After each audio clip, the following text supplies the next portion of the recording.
Before this video starts, I just want to let you guys know that I'll be giving away a free NFL jersey to one lucky winner. All you have to do is be subscribed to the channel, like, and comment on this video.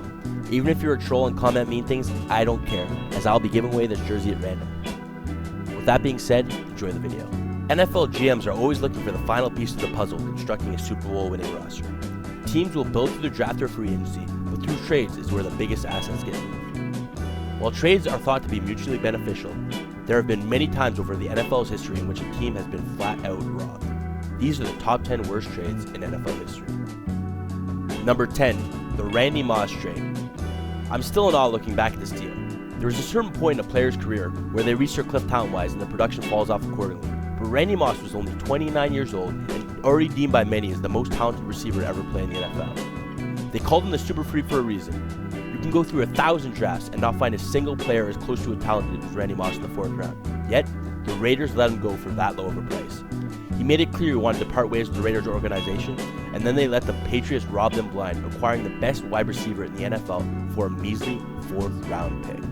In only his first season with the Patriots, they received their value tenfold, as Randy Moss recorded 23 receiving touchdowns, breaking the single season record. He never did win that Super Bowl with the Patriots, which he worked so hard for, but he and Tom Brady.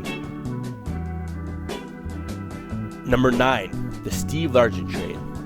The Houston Oilers used their 4th round pick to draft Steve Largent, but after only 4 preseason games decided he was not fit for the team and were set to cut him. Instead, the Seattle Seahawks offered up an 8th round pick for Largent and acquired him for that low of a price. Steve Largent would then spend 14 seasons with the Seahawks, earning the nickname Yoda for his ability to catch anything thrown his way. The best part is, he didn't wear gloves, let alone the extremely sticky ones we have today. He wasn't the fastest or most athletic guy, but a tactician when it came to his approach at wide receiver. He ended up retiring with nearly all relevant receiving records, including receptions, receiving yards, and receiving touchdowns, which have all been broken today. Number 8, the Jerry Rice trade. If you follow the NFL draft, you probably have seen how the Patriots dynasty has made a living off of trading down to get the most value, but it does not always work out. Jerry Rice was another guy with underwhelming athletic profile, not performing well at the combine. He had the receiving numbers. Many teams can't look past the combine numbers, including the Patriots, who decided to pass on the future Hall of Famer to the San Francisco 49ers. What they were able to see in Tom Brady, they were not able to see in Rice, as now looking at it in retrospect, they passed on the greatest wide receiver in NFL history for a 2nd and 3rd round pick. We all know the story, as Jerry Rice went on to be at the helm of one of the greatest dynasties in NFL history, winning 3 Super Bowls in the process, as the 49ers were a dominant force for well over a decade. Number 7, the John Elway trade. First rule of being a GM: if a player says they refuse to play for your team, do not draft them. Eli Manning. John Elway was clear in letting the public know that he would not play for the Baltimore Colts when they drafted him 1st overall. Yet it still happened. His stance was that he would play baseball before wearing a Colts jersey, so they were forced to shop him for a discounted price. This would lead to John Elway spending his entire 16-year career with the Denver Broncos, winning back-to-back Super Bowls in the process. It is even extended to recent history, as Elway is the current general manager of the Broncos and won a Super Bowl in 2016. Number 6, the Brett Favre trade. We all know and love the gunslinger Brett Favre today, but it wasn't looking so bright for him in 1991 while in Atlanta. Favre was drafted with the 33rd overall pick, and there are rumors floating around that head coach Jerry Glanville did not approve of Favre being drafted or playing for the Falcons. He was young, reckless, and frequently went drinking at bars during the week. Glanville would even go to the bars Favre would go to in an attempt to stop them from serving him. After a season of 4 attempts for 2 interceptions and no completions, Favre was traded for a 1st round pick to the Green Bay Packers. You may be wondering how such a trade can be made for a player with that bad of a stat line, which leads me to my next point. Packers GM Ron Wolf is a freaking god. Wolf was rebuilding this Packers team and saw the potential of Favre with his tremendous arm strength. Brett Favre went on to play 16 seasons with the Packers, winning Super Bowl in the process. He threw for a monstrous 61,655 yards and 442 touchdowns in a Packers uniform, and currently sits 3rd all-time in career passing yards and passing touchdowns. That 19th overall pick that the Falcons received in compensation for Brett Favre resulted in Tony Smith, a running back who rushed for 329 yards over a 7-year career. Number 5, the Jerome Bettis trade. The Rams could not have been more wrong about the assessment of their backfield in 1996. Jerome Bettis ran for back-to-back 1,000-plus yard seasons in his first 2 years in the NFL, including the Offensive Rookie of the Year campaign. After a downtick in production during his 3rd season rushing for only 637 yards, the Rams decided to move on from the bruising back. They were very high on Lawrence Phillips, who was touted as the next big thing at running back. In fact, they were so high on Phillips that they wanted to move Jerome Bettis to fullback, which resulted on them trading him altogether. It would only take the Steelers trading a 2nd and 4th round pick for Jerome Bettis in the 3rd rounder. Bettis would go on spending 10 seasons and the rest of his career in Pittsburgh, rushing for 10,571 yards and 78 touchdowns in the process.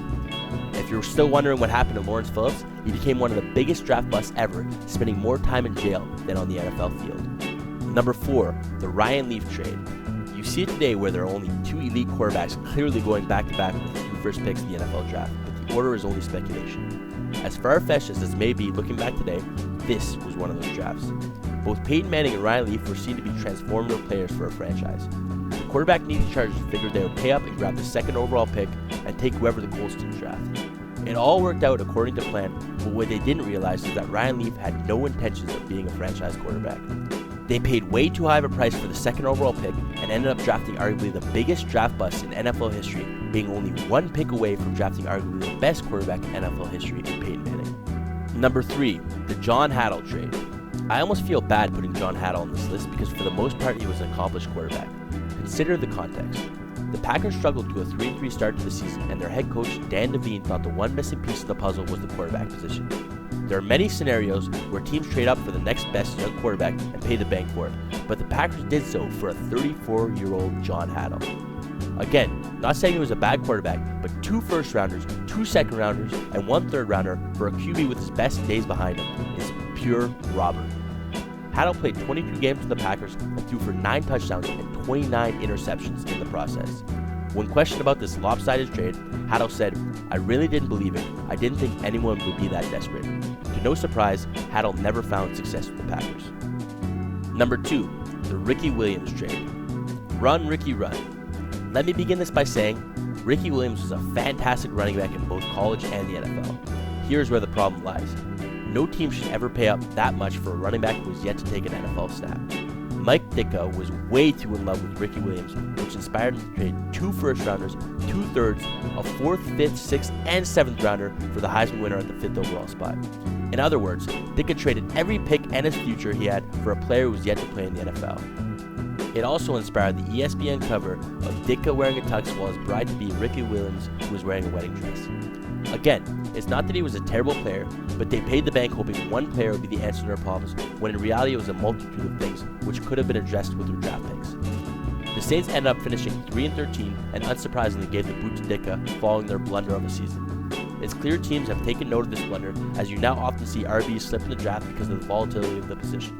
Ricky Williams ended up having a very accomplished career for the Dolphins, but they didn't have to give up 7 draft picks. Number 1, the Herschel Walker trade. The reason I love this trade so much is because right after the trade, the majority of media and fans claimed it was a lopsided trade against the Cowboys. The reality is Jimmy Johnson completely robbed the Minnesota Vikings. Herschel Walker was the best player on an awful team, rushing for just over 1,500 yards in his 3rd season. Jimmy Johnson was well aware of how bad the rest of his team was, so he decided to trade him away for the house. To create traction for the trade, he contacted teams claiming the Browns' offer of picks and players would be accepted before the week's end. The Vikings, figuring they were one piece away from solving the puzzle, jumped on the opportunity, offering essentially every draft pick they had over the next 2 years. The Cowboys were then able to acquire a plethora of depth, with the 1st, 2nd, and 3rd round picks given. Their most notable pick was one of their first, which was used to pick Emmitt Smith, who himself was an even better running back than Walker altogether. They were also able to acquire Troy Aikman after finishing dead last, which jump-started what is now referred to as America's team. This trade is another big reason you never see teams invest too much draft capital in running backs. Thank you very much for watching this video, and remember to like, comment, and subscribe for your chance to win a free NFL jersey.